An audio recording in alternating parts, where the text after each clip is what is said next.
পশ্চিম সাতকানিয়া জুটপুকুরিয়া বাজারের রাস্তার দুই পাশের নালা যেন পাশের দোকানের ডাস্টবিনে পরিণত হয়েছে। যেভাবে পারে ময়লা আবর্জনা ফেলার সুবর্ণ সুযোগ হাতছাড়া করছেই না, তারা নিজেরাই জানে না। এতে অজান্তে নিজেদের ক্ষতি সবচেয়ে বেশি হচ্ছে।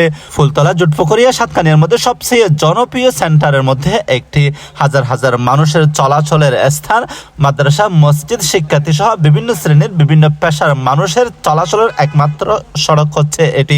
জুটপুকুরিয়া রাস্তার দুই পাশে যদি ময়লা আবর্জনার স্তূপ হয়, সাতকানিয়ার সৌন্দর্য কিভাবে ফুটে উঠবে? দর্শকদের মতামতের আশা করছি।